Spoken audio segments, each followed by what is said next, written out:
Bismillahirrahmanirrahim. Assalamualaikum warahmatullahi wabarakatuh.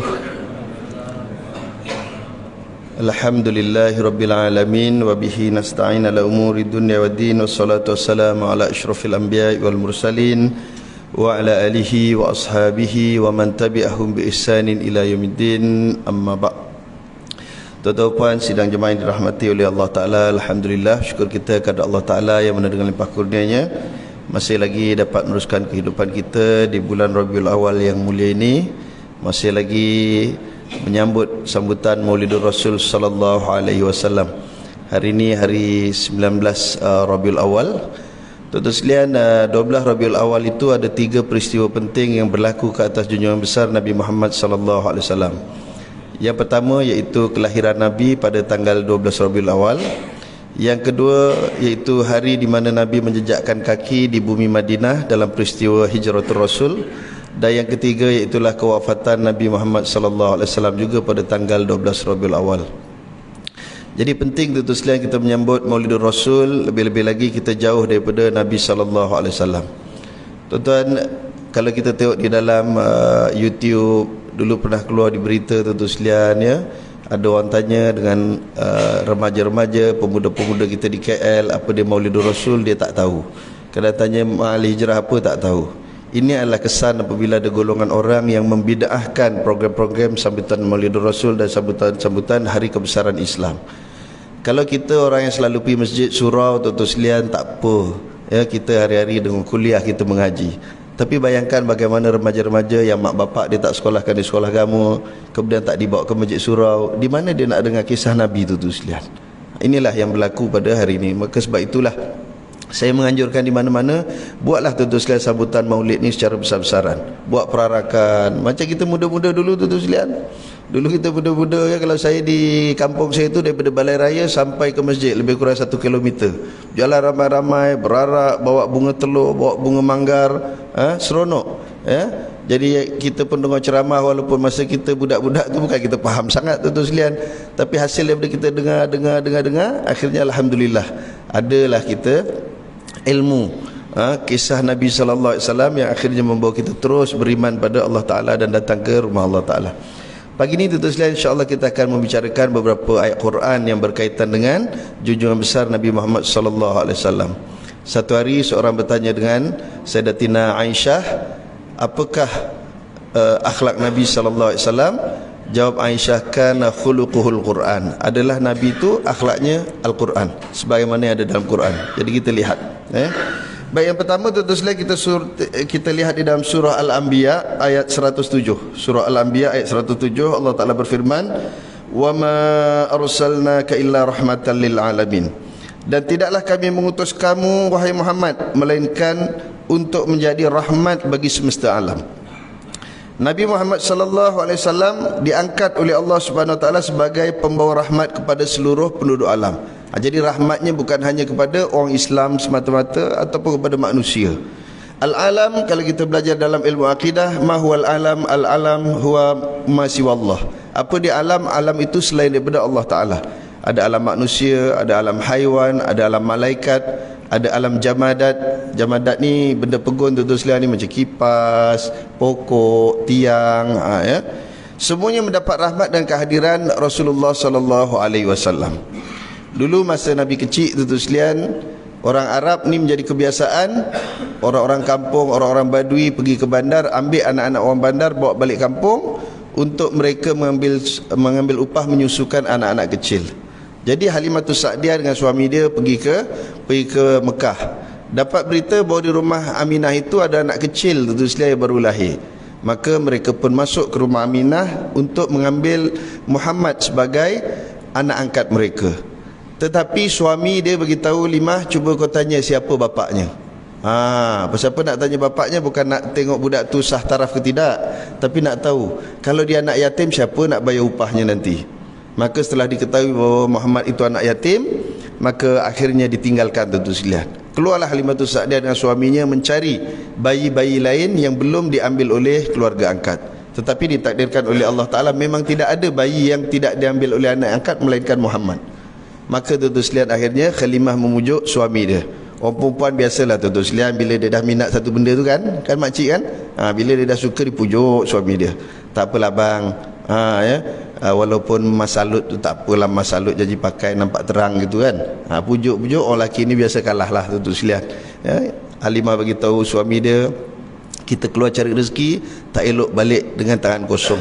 Kita bawalah Muhammad walaupun dia anak yatim, ya, mungkin ada rezeki Tuhan akan bagi yang selain daripada gaji itu tadi. Maka dibawalah tuan-tuan sekalian. Rupanya di kampung Halimah ketika itu kemarau panjang, ya. Pokok-pokok semua habis kering dah tuan-tuan sekalian. Haiwan-haiwan ternakan semuanya dah tumbang dah, tak ada makanan, tak ada minuman, ya. Tapi di hari Nabi SAW sampai di perkampungan Halimatus Sa'diyah, Allah Ta'ala menurunkan hujan dengan lebatnya. Rumput-rumput kembali hijau, pokok haiwan-haiwan yang tadi dah tak boleh bangun-bangun, minum air, balik dengan kantong susu yang penuh, dengan gemuk-gemuknya dagingnya. Itu rahmat Allah Ta'ala turunkan, yang ditunjukkan kepada makhluk yang lain selain daripada manusia. Adapun kita manusia, tentu sekalian, rahmat yang paling besar tidak lain tidak bukan, iaitulah rahmat Islam dan iman, ya. Yang ini penting kerana rahmat iman dan Islam inilah yang membawa kita ke dalam syurga Allah Subhanahu wa taala, keredaan Allah Subhanahu wa taala. Begitu juga kalau kita lihat tuan-tuan sekalian, Nabi ini sifatnya apa? Rahmat. Nabi bukan pelaknat. Itu dalam hadis Nabi disebutkan, an Abi Hurairah radhiyallahu anhu qila ya Rasulullah ud'u 'alal musyrikin qala inni lam ab'as la'anan wa innama bu'istu rahmatan. Dari Abu Hurairah radhiyallahu anhu yang mengatakan bahawa pernah dikatakan kepada Rasulullah, wahai Rasulullah, berdoalah untuk kebinasaan orang-orang musyrik. Maka Rasulullah SAW menjawab, sesungguhnya aku diutus bukan sebagai pelaknat, melainkan aku diutus sebagai pembawa rahmat. Itu antara sifat Nabi SAW. Nabi tak suka maki orang, Nabi tak suka laknat orang. Kita ni hari-hari tuan-tuan sekalian kadang-kadang macam-macam berlaku tuan-tuan sekalian, ya? Ada satu klip video tuan-tuan sekalian tersebar, saya pun dapat tuan-tuan sekalian, bagaimana seorang ustaz berceramah di sebuah masjid di dalam Malaysia. Dia menyatakan apa? Ada orang Islam ni, kalau sesama Islam dia tak mau puji orang Islam. Kadang-kadang bila tengok ada orang Islam salah sikit dicelanya, tetapi bila orang kafir buat baik dipujinya, kata dia. Ya. Tuan-tuan sekalian, perkataan ni betul ke tidak? Perkataan ni tak betul tuan-tuan sekalian, ya. Kemudian disambung lagi, dia kata apa? Dia kata orang kafir ni baik macam mana pun kita puji dia, tapi akhirnya masuk neraka. Jadi ini perkataan yang tidak betul tuan-tuan sekalian. Sebab apa? Kita tidak boleh menyatakan bahawa orang kafir tu confirm masuk neraka selagi dia belum mati. Boleh jadi satu hari dia dapat hidayah, dia masuk Islam tuan-tuan sekalian. Yang keduanya tuan-tuan sekalian, kalau orang Islam sendiri buat jahat, takkan kita tak boleh cela dia tuan-tuan sekalian? Sedangkan Quran dan Rasulullah sendiri mencela orang yang melakukan kesalahan, melakukan jenayah, melakukan dosa. Dan seterusnya tuan-tuan sekalian, adakah Nabi tidak pernah memuji orang kafir? Kata kita dah ikut sunnah. Nabi SAW pernah memuji beberapa orang kafir. Tuan-tuan boleh rujuk dalam kitab Sahih Bukhari tuan-tuan sekalian. Yang pertama, Nabi memuji seorang lelaki bernama Mut'am bin Adi. Ada orang baca Mut'am, ada orang baca Mut'im tuan-tuan sekalian, pasal kitab tu tak ada baris kan. Tuan-tuan ikutlah, atas boleh, bawah boleh, ya. Mut'im bin Adi boleh, Mut'am bin Adi boleh. Mut'im bin Adi ni tuan-tuan sekalian, dia adalah pembesar Quraisy, mati dalam keadaan kafir, tetapi ada jasanya kepada Rasulullah, iaitu ketika mana Nabi SAW pergi ke Taif untuk berdakwah di Taif, dan sampai di Taif itu dibaling dengan batu tuan-tuan sekalian. Kemudian Nabi SAW berangkat pulang. Tuan-tuan sekalian, ketika itu malaikat datang, bagi tahu, wahai Muhammad, kalau kau hendak, aku akan suruh malaikat-malaikat penjaga bukit tu cabut bukit-bukit ni, campak pada seluruh penduduk Taif. Kalaulah Nabi itu jadi orang nakal tuan-tuan sekalian, mesti dia cakap kan, cepat-cepat suruh malaikat, aku nak tengok mampus dia orang sekali, kan. Tapi Nabi tak buat tuan-tuan sekalian. Nabi kata apa? Allahumma hdi qaumi fa innahum la ya'lamun. Wahai Tuhan, berikanlah hidayah kepada kaumku, sesungguhnya mereka tak tahu. Mana kalau orang tu tak tahu, orang jahil, kita doa pada Tuhan supaya dapat hidayah, bukan kita minta dibinasakan tuan-tuan sekalian. Ini sifat Nabi SAW. Kita hari ni pantang, orang bersalah sikit nak suruh hancurkan, ya, dan seumpama dengannya. Kemudian tuan-tuan sekalian, Nabi nak masuk ke Mekah tak boleh, sebab orang kafir Quraisy telah buat satu ketetapan, kalau Muhammad balik kita tangkap, ya. Maka tuan-tuan sekalian, menjadi adat orang Arab, kalau dia nak pergi tempat mana-mana pun, dia mesti ada orang yang jamin keselamatan dia. Katakan orang Mekah nak pergi Madinah, dia kena cari orang di Madinah yang boleh jamin keselamatan dia, supaya kalau apa-apa berlaku ada penjamin. Maka tuan-tuan sekalian, Nabi menghantar seorang utusan masuk ke Mekah, cari kalau ada pembesar Quraisy yang sanggup untuk memberi jaminan keselamatan pada Rasulullah. Tak ada yang nak bagi jaminan melainkan Mut'am bin Adi, tuan-tuan sekalian. Mut'am bila dengar Nabi nak balik tak terhalang, terus panggil anak-anak dia 3 orang dengan kelengkapan senjata. Bagi tahu anak-anak dia, jom kita bawa Muhammad balik. Muhammad bukan orang jahat. Ini satu lagi sifat Nabi, tuan-tuan sekalian. Nabi dipuji oleh kawan dan lawan. Kalau kita ni kawan puji tu kat depan je, tuan-tuan sekalian, kat belakang kadang-kadang dia kuat ngumpat kita. Ya? Tapi Nabi ni dipuji oleh kawan dan lawan. Mut'im, tuan-tuan sekalian, puji Nabi. Nabi orang baik, Nabi tak pernah buat jahat. Pasal apa pula pembesar Quraisy tak benar dia masuk? Maka dia pergi dengan anak-anak dia dengan pedang siap sekali, tuan sekalian, dengan senjata, bawa Nabi masuk daripada sepadan Taif Mekah. Bawa masuk ke Mekah, tuan sekalian, sampai di Masjidil Haram. Nabi solat 2 rakaat. Selepas Nabi solat 2 rakaat, Mut'im bangun, tuan sekalian, dengan anak-anaknya, lalu mengisytiharkan, wahai seluruh penduduk Mekah, Muhammad adalah di bawah jaminan keluarga kami. Jangan ada sesiapa yang cuba menyakitinya. Masa pun berlalu, tuan sekalian, Mut'im pun meninggal dunia. Nabi pun berhijrah ke kota Madinah. Berlaku peperangan yang pertama dalam Islam, iaitulah peperangan Badar. Dalam peperangan Badar, Nabi dapat menawan 70 tentera Quraisy. Maka berlaku ketika itu, tuan-tuan sekalian, perbincangan di kalangan Rasulullah dan para sahabat, apa nak buat dengan tawanan perang. Itu Abu Bakar kata suruh tebus dengan harta, dah tebus boleh lepaskan apa semua. Umar pula kata kita tebas semua sekali, pancung je semua, menyusah ya.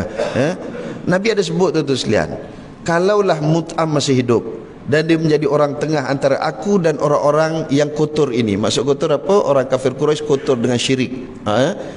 Dia menjadi orang tengah antara aku dan orang-orang yang kotor ini, pasti aku akan membebaskan mereka atas asbab kebaikan Mut'am. Tengok, Mut'am dah mati kafir, Nabi puji lagi, tuan-tuan sekalian. Kita, kawan kafir tu masih hidup lagi, puji tak boleh, tuan-tuan sekalian. Dia buat baik dengan kita, diamnya. Cak terima kasih pun tak boleh. Ni ajaran mana, tuan-tuan sekalian? Islam tak mengajar macam tu, tuan-tuan sekalian. Yang kedua, tuan-tuan sekalian, seorang lelaki Yahudi bernama Mukhairik. Tuan-tuan boleh rujuk juga dalam kitab Sahih Bukhari.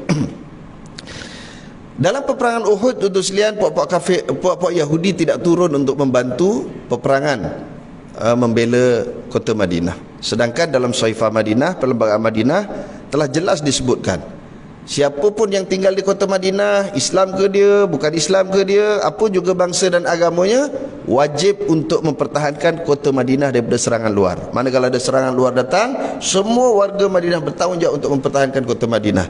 Jadi bila berlaku perang, Nabi tak payahlah nak pakai seorang-seorang yang perang, tak payah. Nabi isytihar saja, tuan-tuan sekalian. Tetapi orang-orang Yahudi tidak mau turun untuk membantu umat Islam dalam mempertahankan kota Madinah. Maka tuan-tuan sekalian, bangun seorang lelaki Yahudi bernama Mukhairik. Mukhairik pergi kepada ketua-ketua kabilah Yahudi. Sedangkan tuan-tuan sekalian, dalam dalam Saifah Madinah pun jelas disebut bahawa orang-orang Yahudi dan orang Islam adalah ummatan wahidah, satu umat yang satu dalam konteks kewarganegaraan. Dalam konteks warga negara makna sama hak mereka di kota Madinah itu. Agama lain, tuan-tuan sekalian, ini cerita kewarganegaraan. Maka Mukhairik pergi jumpa ketua-ketua kabilah, marilah kita pergi perang, kita pertahankan kota Madinah, ya. Mereka tak mau pergi, tuan-tuan sekalian. Akhirnya Mukhairik pergi seorang diri dan dia isytihar pada puak-puak Yahudi, kalau apa-apa berlaku kepadaku, aku mati terbunuh, hartaku semua adalah milik Muhammad dan terpulang Muhammad untuk menggunakannya. Dan terbukti, tuan-tuan sekalian, dia mati dalam perang Uhud. Apa Nabi sebut, tuan-tuan sekalian? Mukhairik adalah Yahudi terbaik. Dan mati dah, tuan-tuan sekalian, mati Yahudi pula tu. Nabi puji dia, walaupun dia Yahudi tapi dia Yahudi yang baik. Yang ketiga, tuan-tuan sekalian, Raja Najasyi. Raja Najasyi ketika mana Nabi berada di Mekah, tekanan terhadap umat Islam semakin kuat selepas kewafatan Sayyidatina Khadijah dan juga Abu Talib. Ja'far bin Abi Talib datang jumpa Nabi bersama beberapa sahabat mengadu tentang tekanan yang diberikan oleh puak-puak kafir Quraisy. Apa nak buat? Maka Nabi kata, pergilah ke sebuah negara yang bernama Habsyah di Afrika sana. Sekarang nama dia Ethiopia. Di sana ada seorang raja yang sangat adil, memerintah dengan adil. Siapa dia? Itulah Raja Najasyi. Minta suaka politik daripada raja tersebut. Pergi tuan-tuan sekalian, Ja'far dan pengikut-pengikutnya ke sana. Sampai sana ada 3 orang pembesar Quraisy yang sampai ke sana juga tuan-tuan sekalian, untuk nak menghasut Raja Najasyi supaya mereka boleh bawa balik Ja'far dan rombongannya ke Mekah untuk diseksa. Tetapi setelah berlaku dialog, didapati tuan-tuan sekalian bahawa Raja Najasyi juga adalah orang yang berpegang dengan agama Nasrani yang asal. Maknanya dilagakan oleh Pak Quraisy, kata kalau kau tak percaya dia orang ni ajaran sesat, Muhammad tu mengajar ajaran sesat, cuba kau tanya dia orang ni apa pandangan mereka tentang Maryam dan juga Isa. Maka diterangkan tuan-tuan sekalian bahawa Isa itu adalah Nabi, bukan anak Tuhan. Kata Raja Habsyah tu, kata sama je, kami pun tak pernah menganggap Isa tu sebagai anak Tuhan, kata dia. Jadi akhirnya diberikan perlindungan. Masa berlalu tuan-tuan sekalian, akhirnya Raja Najasyi memeluk agama Islam. Nabi pun dah berpindah kota Madinah. Tiba-tiba tu sekarang Raja Najasyi meninggal dunia. Nabi nak pergi Habsyah tak dapat, dulu kapal terbang tak ada tuan-tuan sekalian. Jadi Nabi melakukan solat jenazah ghaib. Dan inilah tuan-tuan sekalian solat jenazah ghaib yang pertama dalam sejarah Islam, sebagai penghormatan kepada Raja Najasyi. Sedangkan tuan-tuan sekalian sebelum ni Nabi tak pernah buat solat jenazah ghaib kepada mana-mana sahabat Nabi yang meninggal di luar Madinah. Mana ini adalah satu penghormatan. Tapi nak cerita apa sekalian, Raja Najasyi tadi Nabi puji ketika dia masih kafir lagi, belum masuk Islam. Tetapi akhirnya dia mati masuk Islam tuan-tuan sekalian. Sebab tu kita jangan sembrono, tak suka dia orang kafir je, laknatullah, kafir harbi, Bahkan yang paling teruk hari ni tuan-tuan sekalian, kita mengkafirkan sesama Islam. Bila orang tu tak sama dengan kita, Syahnu tu kafir. Orang pemimpin kumpulan sekian ramai tidak beriman. Padahal tuan-tuan sekalian, ungkapan-ungkapan seperti ini adalah ungkapan-ungkapan yang sangat jahat dan ungkapan yang tidak baik tuan-tuan sekalian. Jadi elakkan tuan-tuan sekalian. Lebih-lebih lagi kita nak raya besar ni tuan-tuan sekalian. Bila nak raya besar ni kadang-kadang mulut-mulut ni tak boleh dijaga. Jaga tuan-tuan sekalian. Siapa pun title kamu ulama ke, kamu orang biasa ke, jaga lidah. Allah Ta'ala dah sebut dah dalam Quran, ya ayyuhallazina amanu taqullaha wa qulu qawlan sadida. Wahai orang-orang yang beriman, bertakwalah kamu kepada Allah Ta'ala dengan sebenar-benar takwa, dan ungkapkanlah kata-kata yang tepat. Mana-mana yang tepat apa? Kata-kata yang bertepatan dengan syarak, bukan fitnah orang, bukan mengadu domba orang.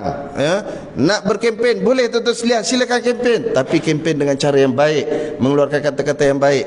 Sebab tu saya minta maaf sebut tuan-tuan sekalian, di mana-mana dalam politik demokrasi kita bukan nak memilih siapa yang lebih Melayu daripada orang Melayu, kerana ternyata dalam negara kita orang Melayu lah pengkhianat kepada bangsa Melayu tuan-tuan sekalian. Tu sebab dulu ada kata-kata orang dulu, sebab apa? Kalau tidak kerana kayu, tidak tumbang kayu yang lain. Kalau tidak kerana Melayu, tidak tumbang Melayu yang lain.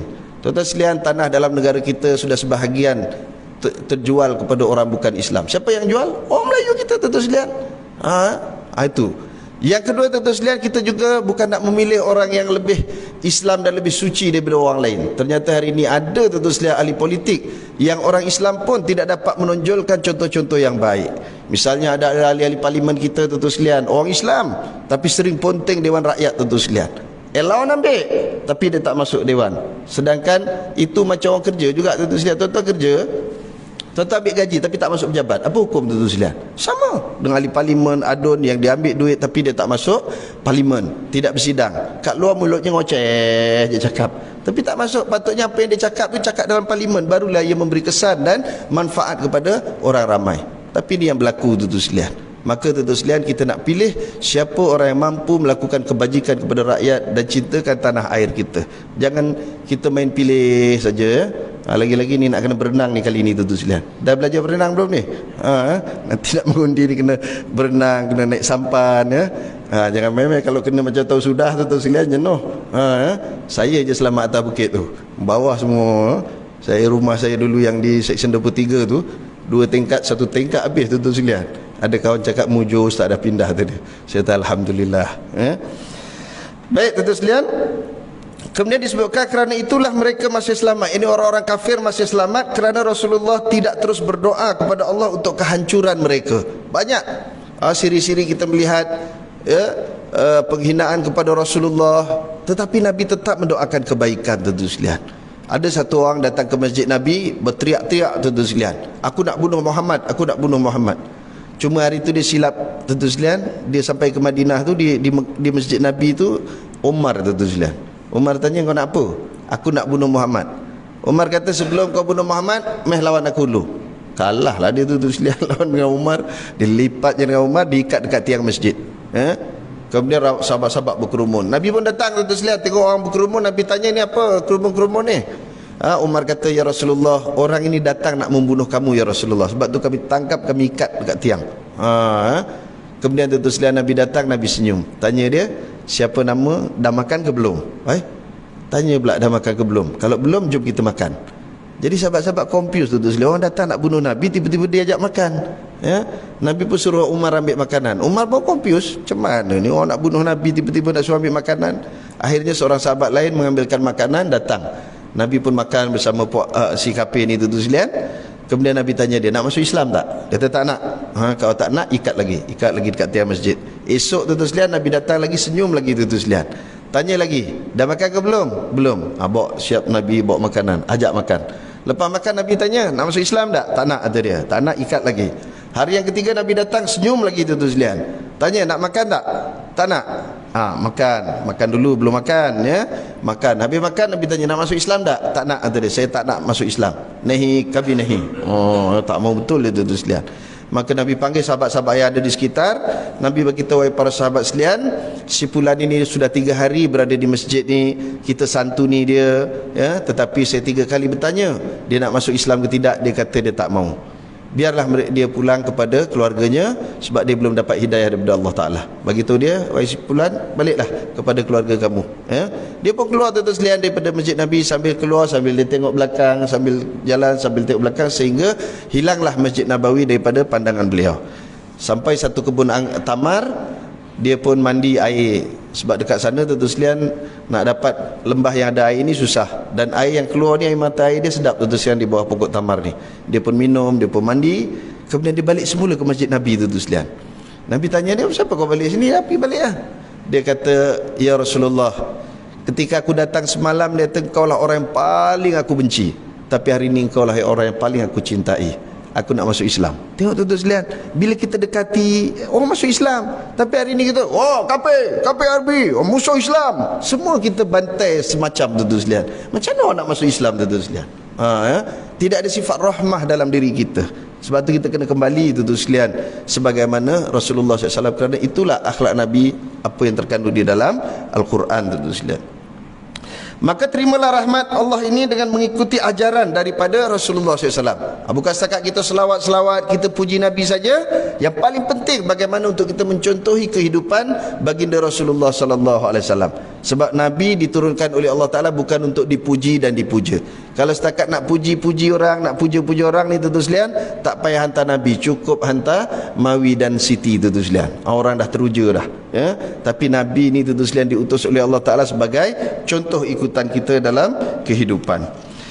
Abul Qasim At-Tabrani telah meriwayatkan daripada Abdan Ibnu Ahmad, dari Isa Ibnu Yunus Ar-Ramli, dari Ayub Ibnu Suwaid, dari Al-Mas'udi, dari Habib Ibnu Abu Sabit, dari Sa'id Ibnu Jubair, dari Ibnu Abbas, sehubungan dengan makna firman Allah Ta'ala tadi, dan tiadalah kami mengutus kamu melainkan sebagai pembawa rahmat kepada semesta alam. Ibnu Abbas mengatakan bahawa orang-orang yang mengikutinya beroleh rahmat di dunia ini dan di akhirat kelak. Mana orang yang beriman dengan Rasulullah, dia dapat 2 rahmat, rahmat kat dunia, rahmat di akhirat.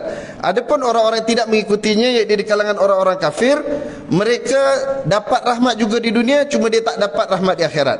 Apa rahmat di dunia tuan-tuan sekalian? Dia tidak dibinasakan sebagaimana umat-umat terdahulu daripada kita.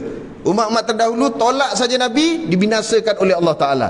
Tengok kaum Lut tuan-tuan sekalian, dia tolak Nabi Lut, Allah Ta'ala timpakan bencana ya, tu yang jadi bukan padang jarak, padang terkukur lagi tu sekalian, jadi laut mati tu sekalian.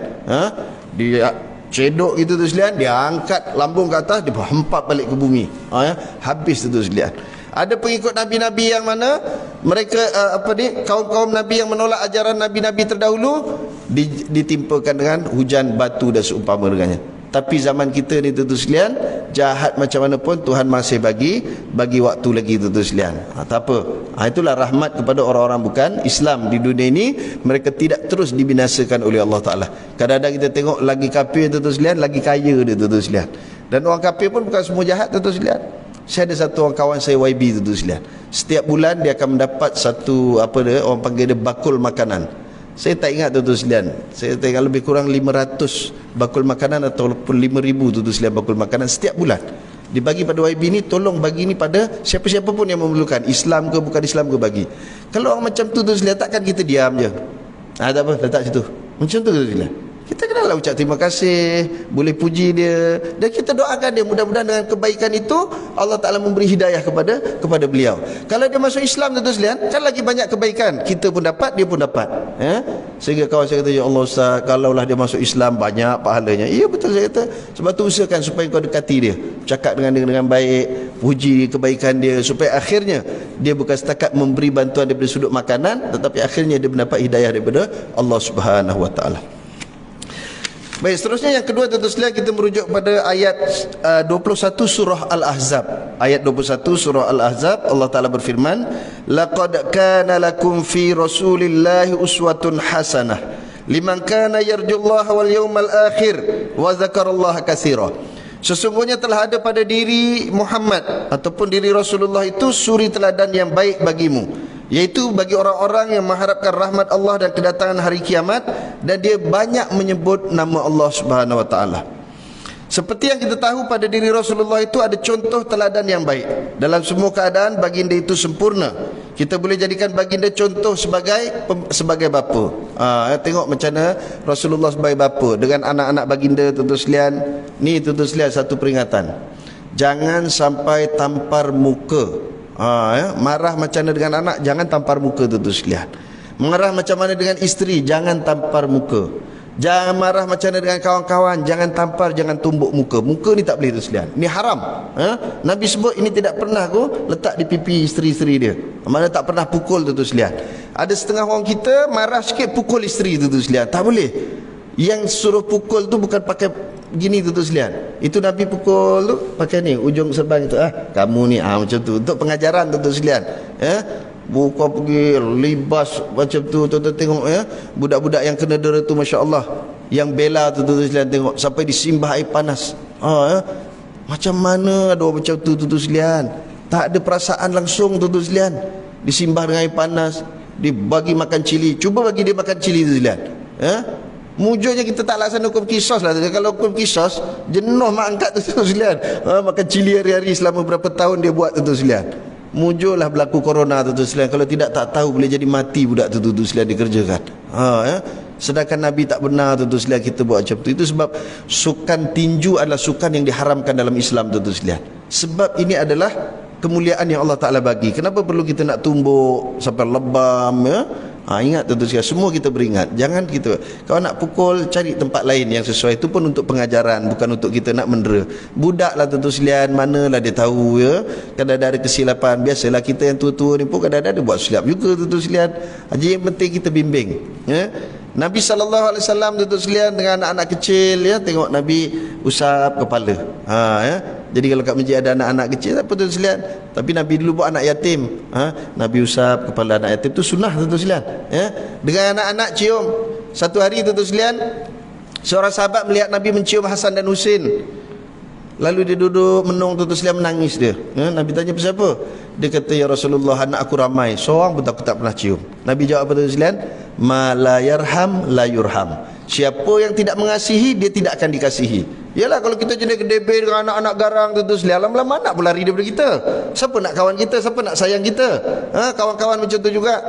Itu sebab tuan-tuan sekalian, selalu saya ingatkan di masjid-masjid tuan-tuan sekalian, anak-anak yang ramai itu kita sayangi mereka. Jangan dimarahi tuan-tuan sekalian. Kalau bising, tegur elok-elok. Jangan bising ke? Dia balik mana? Datang masjid bising. Nabi tak pernah buat tuan-tuan sekalian. Nabi tengah sujud, Hasan Husain bertinggi kat atas. Kita tahu dah cerita tu tuan-tuan sekalian. Lama Nabi sujud tuan-tuan sekalian. Sampai dah habis sujud, anak-anak tu turun, Nabi habis sembahyang, sahabat tanya, pasal apa sujud lama sangat tadi ya Rasulullah? Dia beritahu tadi, anak-anak aku tu duduk atas ni, kalau aku angkat dia jatuh. Jadi aku bagi dia puas, dia main dulu. Kita boleh tuan-tuan sekalian balik entah macam mana, kalau kabut dah sangat tuan-tuan sekalian kan, tak sempat pergi masjid dah ni, nak sembahyang baru nak, budak-budak ni aku tali pinggang kan budak ni. Kadang-kadang kita hilang sabar tuan-tuan sekalian. Memang anak-anak ni tuan-tuan sekalian baca-baca kerenah Dalam masjid tuan lihat satu hari Hasan Husain lari Nabi dekat atas tuan sekalian tengah baca khutbah, Nabi dokong tuan sekalian. Kalau kita lah sini imam tu macam dia seorang je ada anak. Tuan sekalian, jadi kita santuni anak-anak ni. Sebab apa tuan sekalian? Tak lama lagi kita semua pergi tuan sekalian. Siapa nak gantikan kita duduk sini?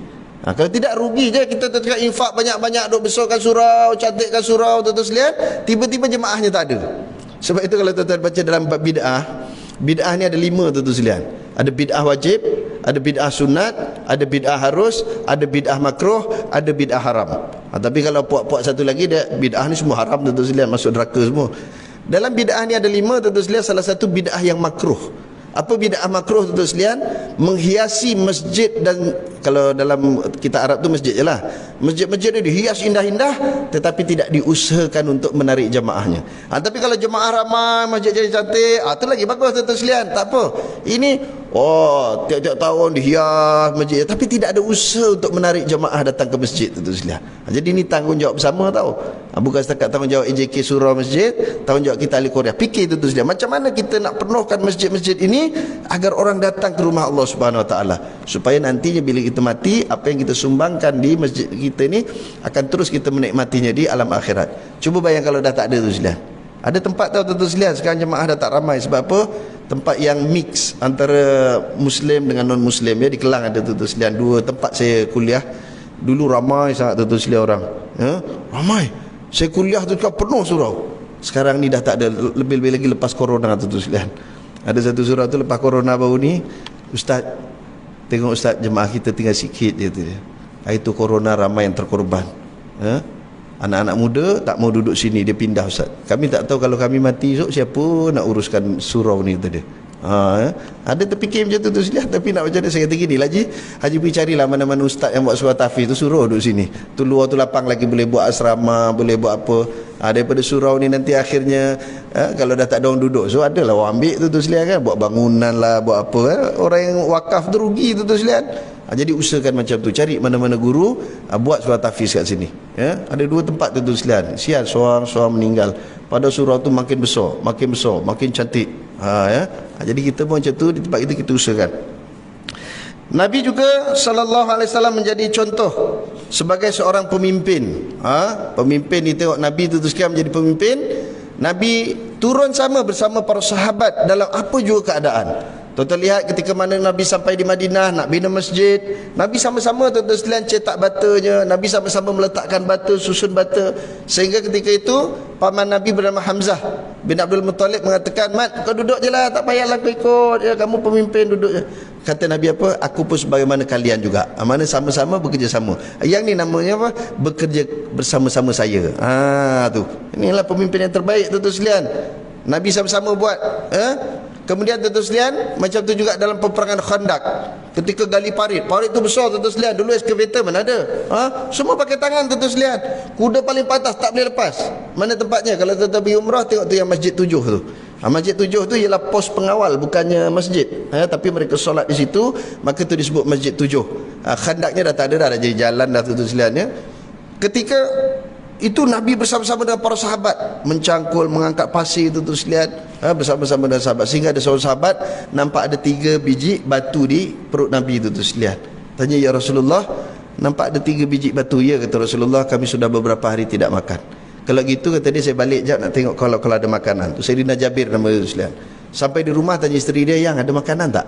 Dia, "Tak ada bang, seekor kambing cukup untuk 2-3 orang." Arab 2-3 orang je seekor kambing tu sekalian. Kita seekor tak habis ya, 100 orang. Maka tu sekalian, kata dia, "Nanti kita sembelih, kita masak." Abang pergi beritahu dekat Rasulullah, datang, "Tapi jangan ramai-ramai, 2-3 orang je, tak cukup." Pergi tu sekalian jumpa Nabi, "Ya Rasulullah, ada seekor kambing, tapi 2-3 orang je, jangan ajak ramai-ramai." Nabi pula isytihar, para sahabat sekalian, ada makanan, jom kita pergi makan ya. Terkejut Jabir tu sekalian. Cepat-cepat dia balik beritahu isteri dia, "Yang Rasulullah datang 1 batalion." 1 batalion bang, mana cukup? Ni 2-3 orang je." Tapi ada tak Nabi pesan apa-apa? Ada katanya. Apa pesannya? Rasulullah pesan, jangan angkat tutup periuk sehingga baginda yang datang membukanya. Maka Nabi pun berjalan tuan-tuan sekalian sampai di sana. Nabi baru isterinya dengan macam tu, "Tak apa bang, kalau itu beres." Itu yang mukjizat Nabi, makanan yang sedikit cukup untuk orang ramai tuan-tuan sekalian. Buka tuan-tuan sekalian tutup periuk, Nabi yang cedokkan. Makan. 1 batalion tuan-tuan sekalian, jangan main-main. Nabi tuangkan, habis semua dah makan, ada tambah lagi, lapar lagi, tambah lagi ya. Dah habis semua makan, baru Nabi pula nak makan. Nak makan teringat orang rumah tak makan, tuan-tuan sekalian, minta izin dengan Jabir, tapau pula bawa balik. Tapau ni sebab orang rumah tak makan. Makna Nabi last. Nabi memikirkan orang, tuan-tuan sekalian, bukan memikirkan diri dia sendiri, bagaimana nak selamatkan diri dia, bukan, tuan-tuan sekalian. Nabi dia fikirkan orang ramai. Itu betul, tuan-tuan sekalian. Ini pasal takut je, tuan-tuan sekalian. Takut masuk ke rumah baru tu kan, di Kajang atau di Sungai Buloh, sebab tu dibubarnya, tuan-tuan sekalian. Kemudian tuan-tuan sekalian, dalam perang Tabuk ni, tuan-tuan sekalian, Allah Ta'ala uji dengan 2 keadaan. Satu, panas yang bersangatan. Yang kedua, buah tamar yang sedang masak ranum. Jadi masing-masing fikir, kalau pergi perang ni 2-3 bulan ni baru balik, lunyai kita punya tamar ni. Tu ramai yang tak pergi, tu sekalian. Kemudian panas, ada yang kata kita tak usah pergilah, panas. Nabi terpaksa pujuk sahabat-sahabat, tu sekalian. Dalam perjalanan pula, tu sekalian, makanan hampir habis, tinggal sikit je, tu sekalian. Sahabat datang, ya Rasulullah, boleh tak kita sembelih unta kita untuk makanan? Nabi kata, sembelih seekor. Kemudian jalan lagi, lapar lagi, ya Rasulullah, nak sembelih seekor lagi boleh? Jalan lagi tu sekian, nak sembelih seekor lagi. Umar datang, ya Rasulullah, kalau kau benarkan mereka sembelih habis untuk kita, ya Rasulullah, kalau untuk kita habis, siapa nak angkat barang-barang ni, ya Rasulullah? Kita ni nak pergi perang, barang banyak ni. Kalau kita sembelih seekor-seekor untuk ni, siapa nak angkat? Maka ya Rasulullah, kau berdoalah pada Allah Ta'ala, mudah-mudahan Allah Ta'ala merahmati kita. Maka apa Nabi buat? Minta hamparan daripada kulit, letak hamparan. Siapa lagi yang ada makanan di dalam beg-beg mereka? Ada kata, ya Rasulullah, saya ada tamar sikit, sila letak. Saya ada kacang pistachio. Itu makanan orang Arab. Maksud apa lagi? Anggur. Siapa yang ada bawa makanan tu, letak, tuan-tuan sekalian. Kemudian Nabi berdoa pada Allah Ta'ala, orang ambil balik, tuan-tuan sekalian, masuk dalam beg. Setiap orang begnya penuh, makanan tidak kurang-kurang juga. Tapi nak ceritanya apa, tuan-tuan sekalian?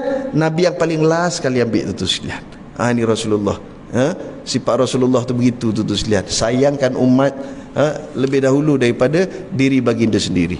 Begitu juga, tuan-tuan sekalian, Nabi sebagai pemimpin, Nabi tidak pernah melebihkan keluarganya daripada orang lain. Pernah Fatimah datang jumpa Nabi, ya Rasulullah, ni baru balik perang, ayah mintalah sikit, kami ni kat rumah tak berapa cukup. Sebab Saidina Ali ni orang miskin, tuan-tuan sekalian. Dia tak macam sahabat Nabi yang lain. Abu Bakar saudagar, Umar peniaga, Osman jutawan, tuan-tuan sekalian. Ali tidak, tuan-tuan sekalian. Jadi selalu tak cukup. Minta dengan Rasulullah, kalau ada makanan-makanan ataupun barang-barang yang boleh digunakan di rumah. Nabi kata, Fatimah, aku ajari kamu satu benda yang lebih baik daripada harta rampasan perang ini. Apa dia? Dia baginya zikir, tuan-tuan sekalian. Itu yang orang panggil tasbih Fatimah, tuan-tuan sekalian. Subhanallah 33 kali, Alhamdulillah 33 kali, Allahu Akbar 34 kali. Itu lebih baik daripada dunia dan seisi-isinya. Kalau kita agak-agak macam mana? Zikir tu boleh kenyang ke bah? Kalau kita boleh jadi macam tu, tuan-tuan sekalian.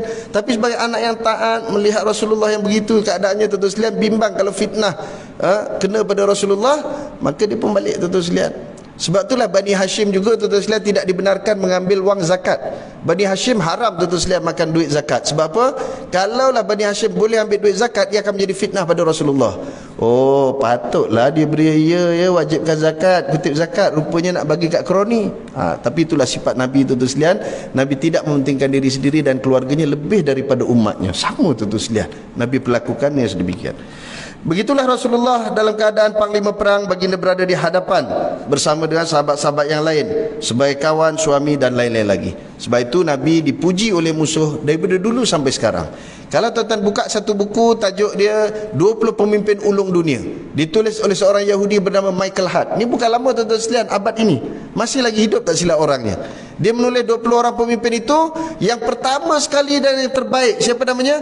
Muhammad bin Abdullah. Kerana Muhammad bin Abdullah bukan semata-mata pemimpin politik. Sebab kalau pemimpin politik ni, tuan-tuan sekalian, tengah dia ada jawatan, orang ikut dia. Hilang jawatan, hilang, dia cari orang lain pula, tuan-tuan sekalian. Kalau orang yang berkawan kerana kekayaan, orang tu kaya, datang ramai, tuan-tuan sekalian, orang. Sebab mengharapkan kalau orang ni boleh bantu kita dari segi kekayaan. Esok orang tu tak ada kaya, hilang dah, tuan-tuan sekalian. Tapi Muhammad bukan pemimpin yang mengitu, orang terus menyayangi baginda, terus bersama-sama dengan Nabi SAW. Begitu juga, tuan-tuan sekalian, Allah Subhanahu Wa Taala menyebutkan di dalam ayat ini, liman kana yarjullah wal yawmal akhir.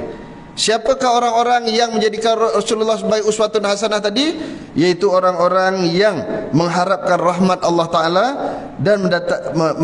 dan kedatangan hari kiamat. Mana orang yang yakin dengan hari kiamat, dia akan ikut Nabi SAW.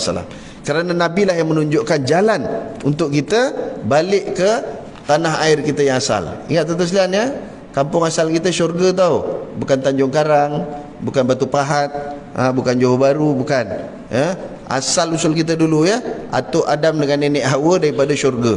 Jadi kita dihantar ke dunia ni liyabluwakum ayyukum ahsanu amala, untuk diuji siapa yang terbaik amalannya. Maka nak tahu amalan terbaik macam mana, tak ada siapa tunjuk. Nabi lah yang menunjukkan kita tuan-tuan sekalian jalan untuk kita kembali pada Allah Ta'ala. Dan mereka ini memperbanyakkan zikir kepada Allah Subhanahu Wa Ta'ala. Orang-orang yang mengharap rahmat Allah Ta'ala, dia banyak menyebut nama Allah Ta'ala. Macam kita lah tuan-tuan sekalian, kita sayang bini kita kan, sebut nama dia banyak-banyak. Dulu masa belum kahwin tuan-tuan sekalian, tak dapat nampak orangnya, nampak bumbung rumah pun jadilah katanya ya. Lalu sebut nama Timah tu ya. Kalau sebut nama marah, Timah jangan, itu girlfriend aku, jangan sebut ya. Sayang. Lagi kita sebut lagi dia sayang kita kan. Macam tu juga kita dengan Allah Ta'ala. Lagi kita sebut nama Allah, Allah Ta'ala lebih sayang dengan kita. Lagi kita sebut nama Allah, lagi akrab Allah Subhanahu Wa Ta'ala dengan kita. Sebab tu banyakkan zikrullah tuan-tuan sekalian ya. Jalan kita nak balik, tak ada kawan nak bersembang, subhanallah, alhamdulillah, Allah akbar, subhanallah, alhamdulillah, Allah akbar. Tanda kita cinta pada diri kita ya. Istighfar banyak-banyak, minta Allah Ta'ala ampunkan dosa kita. Ini musim selawat tuan-tuan sekalian banyak-banyak. Allahumma salli ala sayyidina Muhammad. Kalau yang panjang-panjang tak mampu, baca pendek je, Allahumma salli ala Muhammad wa ala ali Muhammad, Allahumma salli ala Muhammad wa ala ali Muhammad. Sekali kita berzikir ataupun berselawat ke atas Nabi, 10 kali Allah Ta'ala berselawat ke atas kita tuan-tuan sekalian ya. Jadi jangan lokek untuk kita berzikir, menyebut nama Allah Ta'ala dan berselawat ke atas Rasulullah Sallallahu Alaihi Wasallam. Banyakkan sebut tuan-tuan sekalian ya. Kemudian kita satu ayat lagi kita ambil, sempat lagi ya. Ayat 128 surah At-Taubah. Allah Ta'ala berfirman, laqad ja'akum rasulun min anfusikum azizun alaihi ma'anittum harisun alaikum bil mu'minina raufur rahim. Surah At-Taubah ayat 128. Sungguh telah datang kepadamu seorang rasul dari kaummu sendiri, berat terasa olehnya penderitaanmu, sangat menginginkan keimanan dan keselamatan bagimu, amat belas kasihan lagi penyayang terhadap orang-orang mukmin. Ya, Allah Ta'ala menyebut tentang sifat-sifat Rasulullah SAW. Allah mulakan dengan ingatkan kepada bangsa Arab bahawa Rasul itu Allah Ta'ala menurunkan Rasul ni satu daripada kalangan manusia. Kenapa manusia tu sekalian? Kalau Tuhan hantar malaikat, nanti banyak yang protes. Wahai Tuhan, malaikat tu makan pun tidak, bolehlah diibadah banyak-banyak. Kami ni nak makan, nak berak, nak kencing, nak kerja, tak ada masa tau, tak ada masa. Ada tuan-tuan sekalian, saya jumpa satu orang kaya baru ni tuan-tuan sekalian. Dia tak pernah pergi haji, duit dia banyak tuan-tuan sekalian. Kalau dia nak pergi haji, paket swasta pun boleh. Saya tanya, dah pergi haji ke belum bang? Apa haji-haji ustaz? Saya ni duit memang ada ustaz nak pergi, tapi saya tak ada masa. Astagfirullah. Saya kata apa abang cakap macam tu? Masa tu kita yang Allah Ta'ala bagi masa sama semua orang 24 jam. Tak ada yang 25 ataupun 26. Semua orang 24 jam ya? Macam tu juga dalam setahun tu ada 12 bulan, tak ada yang 13 bulan. Pasal apa kita cakap kita tak ada masa? Jangan nanti ke akhirat Allah Ta'ala tak ada masa dengan kita ya? Tapi dia ni memang kerja bisnes je, melancong-lancong pun tak ada tuan-tuan sekalian. Memang bisnes je, cari duit je tuan-tuan sekalian. Jadi kalau cari duit banyak-banyak ni nak buat apa? Ya? Buat apa yang kumpul duit banyak-banyak? Minta sedekah tak pernah bagi tuan-tuan sekalian. Kadang-kadang minta, bang ada perlu sikit lah untuk mak ni, ada tu belum siap lagi tu sikit lagi. Tak ada tu sekalian, satu sen pun tak pernah bagi tu sekalian. Sian saya tengok dia tu sekalian. Tapi kawan lah, kawan saya pun berkawan dengan dia kan. Cuma saya selalu ingatkan dia, Allah janganlah macam tu sampai, bukan kerana dia tak bagi saya tadi, tapi pasal dia sebut tak ada masa tu sekalian. Tu saya cakap dengan kawan, kata kadang-kadang lebih baik lagi budak tu tepi jalan tu pakai seluar pendek tu.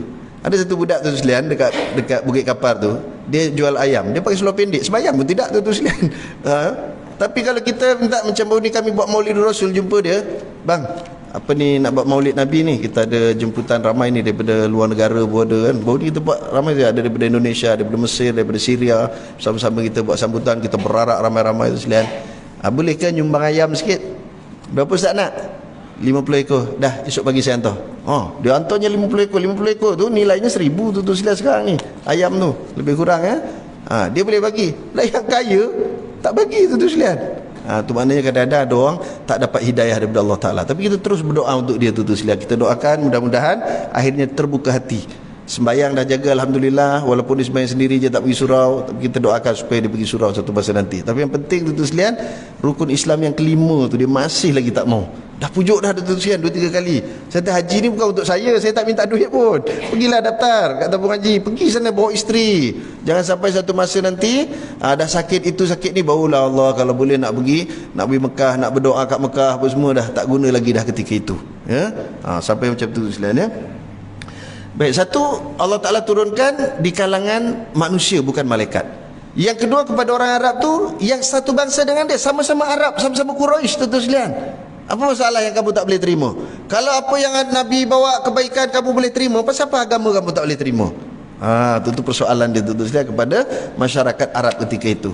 Kalau ketika Nabi menyelesaikan isu letak Hajarul Aswad, dia orang boleh puji, Muhammad kamu Al-Amin, kamu orang paling amanah. Pasal apa? Bila Nabi bawa agama yang itu juga amanah tapi kamu tak boleh terima. Ini persoalan dia. Dan inilah tentu sekalian sebenarnya doa daripada Nabi Ibrahim yang disebutkan dalam surah Al-Baqarah ayat 129. Rabbana wab'ath fihim rasulan minhum. Ya Allah, ya Tuhan kami, utuskanlah untuk mereka seorang rasul dari kalangan mereka sendiri, bukan daripada orang lain. Kemudian azizun alaihi ma anittum, terasa berat di hati baginda dengan apa yang ditanggung oleh umat Islam. Walaupun yang kena itu adalah orang lain, tapi baginda berasa berat. Itulah Allah hendak memberitahu kepada kita, ya Rasulullah adalah rahmat bagi kita. Allah mengenangkan kepentingan kita kepada baginda dan betapa sayang baginda kepada kita. Sebagai contoh, Nabi minta tentu sekalian kepada Allah untuk mengurangkan bilangan rakaat sembahyang kita. Mana bilangan sembahyang? Sembahyang ni kalau tidak 50 waktu tentu sekalian. Ketika mana Mi'raj, Nabi turun, Musa tanya berapa, ada dapat apa Man? Ada sembahyang 50 waktu. Tak usah, umat aku yang besar-besar pun tak mampu, pergi minta kurang. Naik tu sekalian, diskaun 10%. Turun lagi berapa? Diskaun 10%. Tak mampu naik lagi, ulang alik sampai 90%. Itu pun Nabi Musa cakap, Mat minta kurang lagi Mat, umat kau tak mampu 5 tu. Nabi cukup dah, malu dah, 90% pun minta kurang lagi tu sekalian. Macam mana kan tiba-tiba kan tak ada persen langsung nanti Jekyll bagi 85% pun berebut-rebut orang pergi beli kain kat Jekyll tu sekalian. Ini dah bagi 90%, pahalanya 100%, tak mau juga pergi sembahyang tu sekalian. Sebab tu banyakkan doa tu sekalian untuk anak cucu kita. Allahumma ja'alna muqimus solah. Wahai Tuhan, jadikan kami orang yang sentiasa konsisten menunaikan solat. Sebab solat ni pun kalau tanpa hidayah Allah berat tu sekalian. La kabiratun illa alal lupa pula tu sekalian. Itu sebut kan, solat ni berat kecuali orang-orang yang betul-betul beriman pada Allah, orang yang betul-betul dapat hidayah daripada Allah Subhanahu Wa Taala. Sebab tu ramai tuan-tuan sekalian orang yang macam kita juga, pagi boleh bangun, pergi pasar tuan-tuan sekalian, boleh berniaga, tapi tak solat. Tetapi pasar malam, berapa ramai orang dekat pasar malam tuan-tuan sekalian yang sembahyang segelintir saja. Ada juga tuan-tuan sekalian sembahyang kat pasar tu, alhamdulillah. Kita tengok kadang-kadang dia pergi leh, suami dia pergi masjid dulu, dia berniaga. Kemudian nanti dia solat kat belakang tu, saya tengok sendiri dia sembahyang dekat padang. Tak apa tuan-tuan sekalian, yang penting sembahyang. Suami dia pula berniaga. Kita pula kat pasar malam ni memang gitu tuan sekalian, lagi maghrib lagi ramai, lagi maghrib lagi ramai. Pasal apa tuan sekalian? Dia waktu pertukaran shift malaikat dengan syaitan ni, iaitu maghrib dengan subuh tuan sekalian. Subuh ni macam ni tadi, malaikat akan datang sembahyang tuan-tuan sekalian bersama-sama dengan Rasulullah. Kalau zaman Nabi dulu, dia akan datang sembahyang sama-sama subuh. Malaikat yang malam nak balik ni pun dia sembahyang sama-sama. Sebab tu solat subuh ni penting berjemaah tuan-tuan sekalian. Sebab malaikat shift malam dan shift siang dia sembahyang sekali bersama-sama kita. Nanti dah habis sembahyang, yang shift malam dia balik lah, shift siang pula bekerja. Setan macam tu juga. Setan shift malam dia datangi waktu subuh, dia nak balik shift siang, dia datang waktu subuh juga. Nanti sekali lagi asar tu sekalian. Sembahyang asar tu malaikat shift malam dia sembahyang bersama-sama dengan yang shift siang yang nak balik tu sekalian. Setan pun macam tu juga. Sebab tu lepas asar bawa ke maghrib tu kan, berniaga lagi ramai tu sekalian. Makin dekat maghrib makin ramai. Sebab setan yang shift malam ni dia baru masuk kerja tu sekalian, jadi tengah bersemangat lagi. Setan shift siang ni dah balik dah. Yang shift malam ni dia tengah galak lagi. Tu yang waktu tu ramai orang tu sekalian sampai tak solat. Jaga tu sekalian. Sembahyang ni perkara yang sangat penting.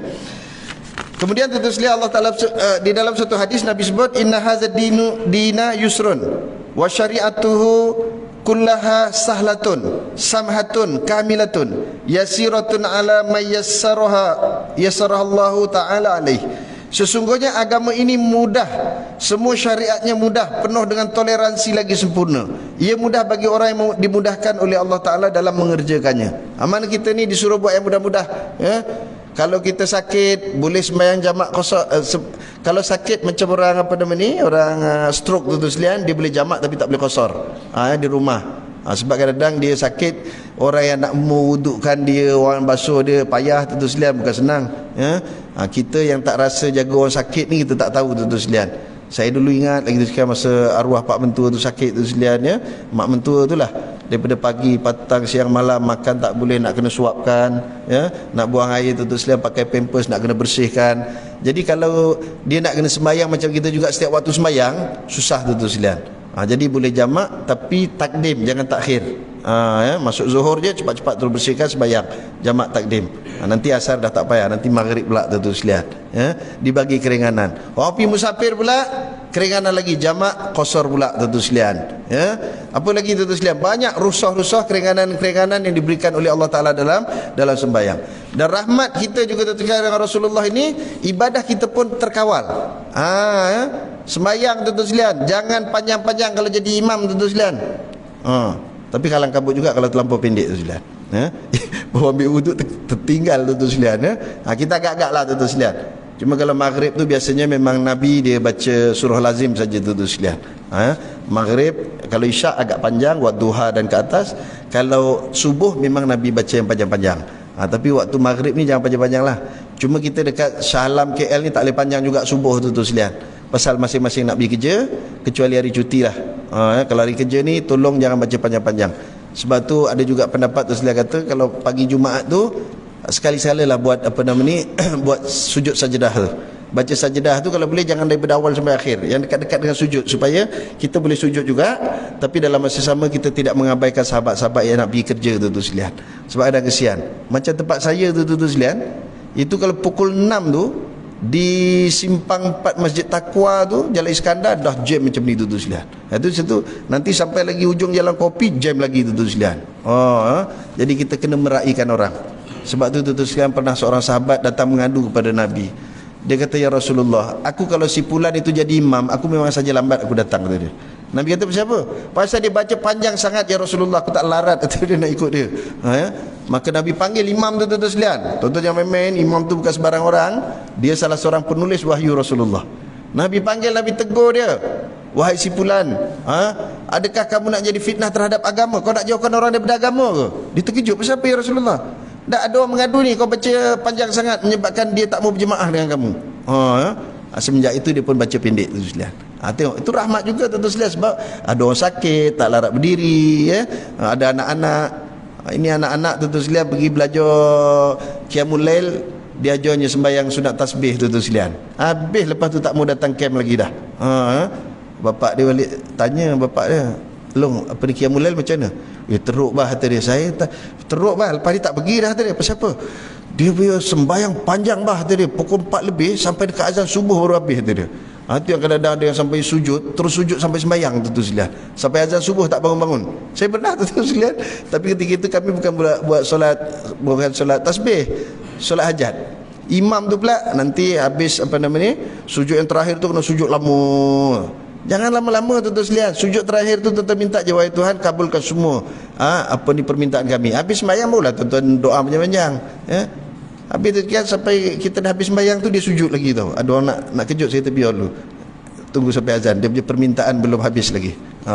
Panjang, rupanya dia tidur tu sekalian.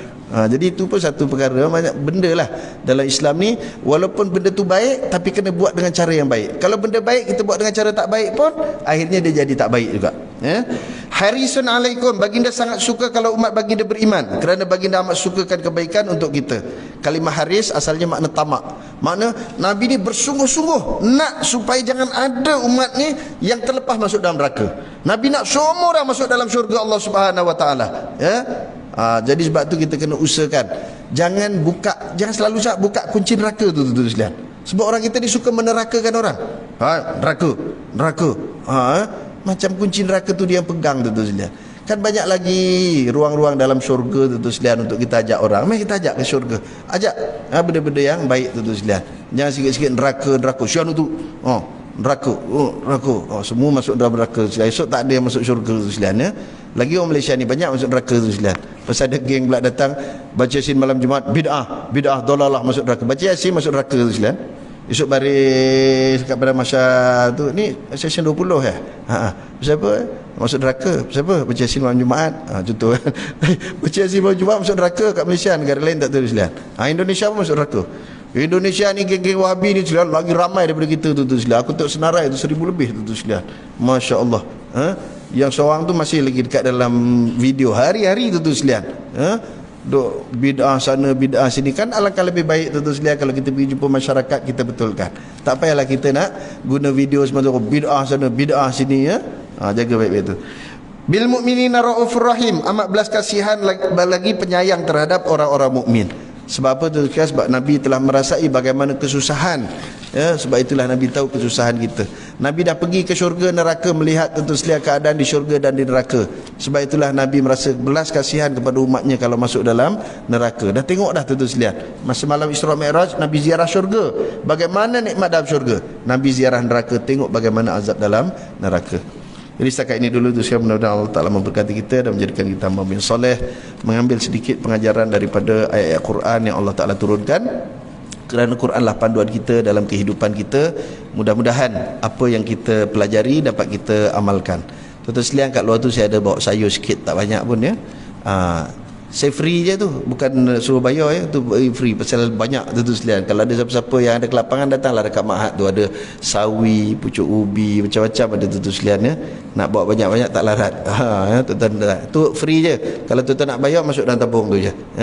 Dan tuan-tuan sekalian, sajalah kalau ada tuan-tuan puan yang ada kelebihan rezeki, nak bayar zakat, nak infak dan seumpama dengannya, boleh tuan-tuan sekalian bantu kami. Kami sekolah-sekolah tahfiz sekarang ni dalam proses dipanggil apa, wajib mengikuti program pemutihan.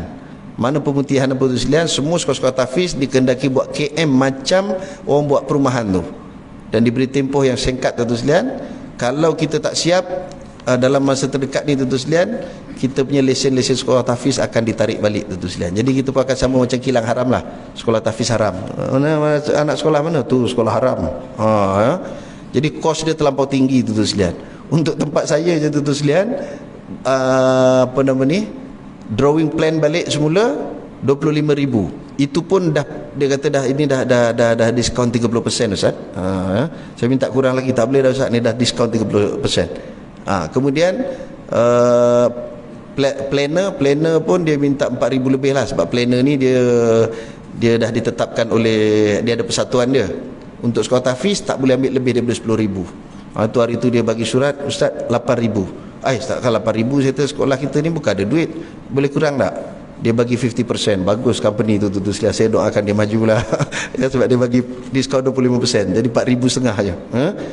Kemudian apa nama ni, surveyor tu dengan dia buat plan topo lah apa semua tu, itu pun habis 5,000 juga tu sekalian. Ni semalam engineer pula, engineer belum hantar quotation lagi sebab dia baru WhatsApp aja. Ni tak tahu ni, takut tu sekalian nak WhatsApp balik tu, yang dihantarnya quotation sekian ribu, aduh duit tak ada tu sekalian. Jadi kalau ada tuan-tuan yang nak nyumbang tu sekalian. Sebab apa? Sebab mak tahfiz tu kalau ditutup pun kita sayang, sebab itu memang kita dah wakafkan dah tu sekalian. Bukan untuk saya, untuk anak-anak saya, tidak. Saya dah istihad, sekolah tahfiz tu kalau saya tak ada pun nanti akan disambung oleh anak-anak murid kita yang mana bagus-bagus, balik dia nak khidmat balik ya, bagi pada dia insya-Allah. Jadi kalau ada tuan-tuan puan yang nak membantu, boleh berhubung terus dengan saya, ataupun nak apa nama ni, derma ke ya, terpulang lah macam mana. Kalau pagi ni tak bawa duit tu sekalian, tapi tuan-tuan mesti bawa handphone kan. Jangan lupa tu saya dah letak QR code. Tekan je tu sekalian. Sekarang canggih. Dia kata, Ustaz saya datang surau tak bawa duit lah, pasal rumah dekat. Handphone bawa tak? Handphone mesti bawa tu sekalian ya. QR code ada. Dan boleh hubungi daripada semasa ke semasa. Dan saya juga jemput tuan-tuan lah datang ke Mak Tahfiz tu. Kita sekarang buat program agrotourism tu berjalan sikit-sikit, alhamdulillah. Sekarang ni kita tanam anggur tu sekalian, ada 60 pokok. Sekarang ni dah musim buah dah tu sekalian, alhamdulillah. Sekarang kalau datang boleh tengok lah, tak boleh makan lagi sebab dia baru berbuah. InsyaAllah tentu sekalian kita akan tanam lagi 250 pokok di belakang Ma'had tu, sebab kita ada 5 ekar, ada lagi 3 ekar yang masih kosong. Kita nak buat homestay, ada kolam renang, ada apa nama ni, kita tanam keliling tu dengan kelapa pandan dan juga tebu tentu sekalian. Jadi orang datang esok makan kelapa pandan dengan tebu, ya. Ini semua kita buat tentu sekalian untuk anak-anak kita kemudian yang kita tinggalkan. Ya, nanti keuntungan daripada orang datang beli kelapa, beli tebu apa semua tu masuk dalam tabung madrasah untuk membiayai kalau ada pelajar-pelajar yang memerlukan, anak fakir miskin yang tak boleh bayar yuran tentu sekalian, mereka akan belajar sana dengan tabungan-tabungan yang kita buat ini, ya. Jadi mudah-mudahanlah kita sama-sama dapat bantu-bantu untuk masa depan Islam dan juga anak-anak kita yang kemudian daripada kita nanti, insya-Allah. Bismillahirrahmanirrahim. Alhamdulillahirabbil alamin. Wassalatu wassalamu ala asyrafil anbiya'i wal mursalin wa ala alihi wa sahbihi ajmain. Allahumma ij'al jam'ana hadza jam'an mubarakan marhuma wa tafarruqana min ba'di tafarruqan mubarakan maksumah. Allahumma ya Allah Tuhan kami, jadikan perhimpunan kami pada pagi ini perhimpunan yang kau berikan rahmat dan keberkahan kepada kami, ya Allah. Jadikan perpisahan kami perpisahan yang kau ampuni daripada segala salah silap kami, ya Allah. Allahumma ya Allah Tuhan kami, jadikan kami orang-orang yang suka menuntut ilmu dan beramal dengan ilmu yang kami pelajari, ya Allah. Allahumma ya Allah Tuhan kami, jadikan kami orang-orang yang mengikuti sunnah-sunnah Nabi-Mu, ya Allah. Jadikanlah kami ibu bapa yang soleh dan solehah, yang mendidik anak-anak kami, cucu-cucu kami ke jalan kebenaran, ya Allah. Jadikan kami anak-anak yang soleh dan solehah yang berbakti kepada kedua orang tua kami sama ada mereka masih hidup ataupun telah meninggal dunia, ya Allah. Allahumma ya Allah Tuhan kami, permudahkan urusan dunia kami dan akhirat kami, ya Allah. Rahmatilah seluruh jamaah yang hadir pada pagi ini, ya Allah. Rahmatilah taman perumahan tempat kami tinggal ini, ya Allah. Bukakanlah pintu keberkatan daripada langit dan bumi buat kami semua, ya Allah. Allahumma rabbana atina fid dunya hasanah wa fil akhirati hasanah wa qina azabannar wa adkhilna al jannata mal abrar ya azizu ya ghafar ya rabbal alamin. Wa sallallahu ala sayyidina Muhammad wa ala alihi wa sahbihi wa baraka wasallam walhamdulillahi rabbil alamin. Taqabbalallahu minna minkum wa billahi taufiq wal hidayah. Assalamualaikum warahmatullahi wabarakatuh.